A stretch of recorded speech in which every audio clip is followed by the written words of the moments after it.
Coco in the Community is sponsored by Scandinavian Designs. Modern style for every budget. Well, everyone deserves the opportunity to enjoy the outdoors and try new experiences. Well, Adaptive Adventures provides individuals with all kinds of opportunities to get out there, challenge themselves, and of course, meet new people. This is exciting. With me, National Cycling Director with Adaptive Adventures, Chris Wiegand. Chris, how are you today? Oh, it's a pleasure to be here. Thank you for having me. Absolutely. Well, we live in a beautiful state where we should be getting out there. What is the ultimate goal of Adaptive Adventures? You know, it's trying to send the message that everybody deserves an opportunity to get outside, regardless of their physical disability, and create opportunities to understand how your physical therapeutic needs for limb loss of use, people with spinal cord injuries and different diseases that impair them from, recreating in the way they once did. That's absolutely right. And we talk about this on the show all the time, how we stopped doing all those recreational activities that we used to do. Well, cycling is just one, of the many adventures that you guys offer, but that's the one we're going to focus on today. You're also super passionate about cycling, 30 years of doing this. Talk to me about cycling. So cycling is the sport you can go no matter what developing nation or anywhere. Everybody has a memory or a current need to ride a bike.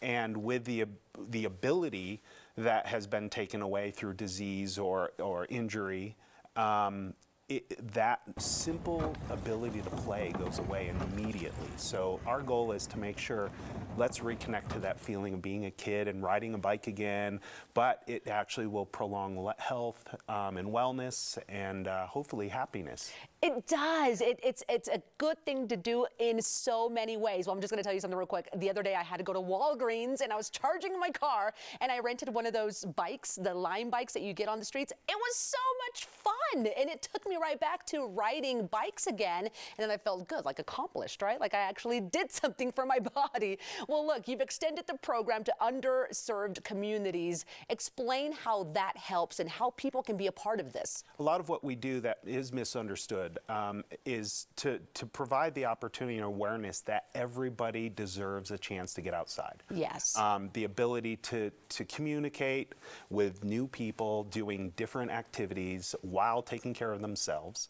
And then to these locations, we're working with park districts, hospitals and trauma centers, VA centers for disabled veterans to get in that community and maybe take less pain pills, less lessening just the alone, the time that they isolate and get outside in the community and helping the infrastructure even improve their access to trailside and bikeways. Those are all such really good points. Okay, you've got an upcoming event. Oh my gosh, I want to hear all about this. It's called Crank Around the Clock. Is this the crazy 12-hour ride that we've been talking about? It could be as crazy and wild as you want it, but our goal is 12 hours for those who have just really wanted to push themselves. Okay. And they average, 12, 15 miles an hour.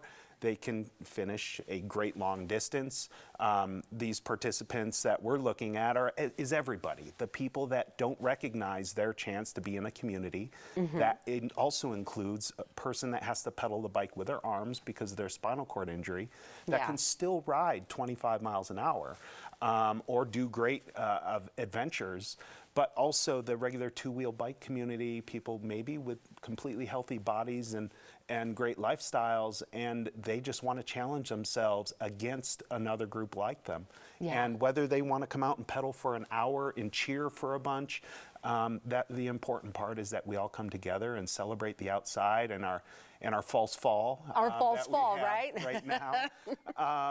And just get out and support the community growing together. That is wonderful. Now, you've hosted so many events through Adaptive Adventures. What do you learn each time you hold an event like this one, Crank Around the Clock? You know, we do a 300-mile ride around Puerto Rico every November in honor of Veterans Day, as well as survivors of cancer and Parkinson's. We create these great events to give those sparks of, you don't know what your boundaries are except for the ones we put on ourselves. And our goal is to immerse people in the thought of that aha moment of, oh, wow, I can do even more.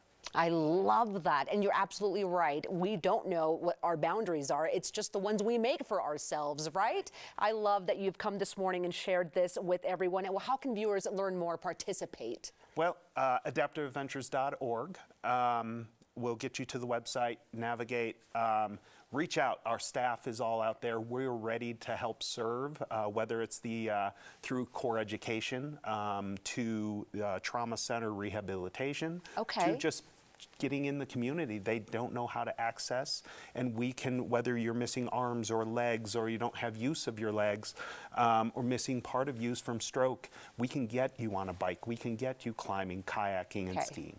I love this. Well, thank you so much, Chris. Fabulous, fabulous info this morning. Okay, Adaptive Adventures is all about inclusivity and fun. Sign up now for Crank Around the Clock, a 12-hour inclusive cycling challenge. That's happening October the 1st at Chatfield State Park. For details and to register, give Adaptive Adventures a call, or you can also go online right now. It's adaptiveadventures.org/race.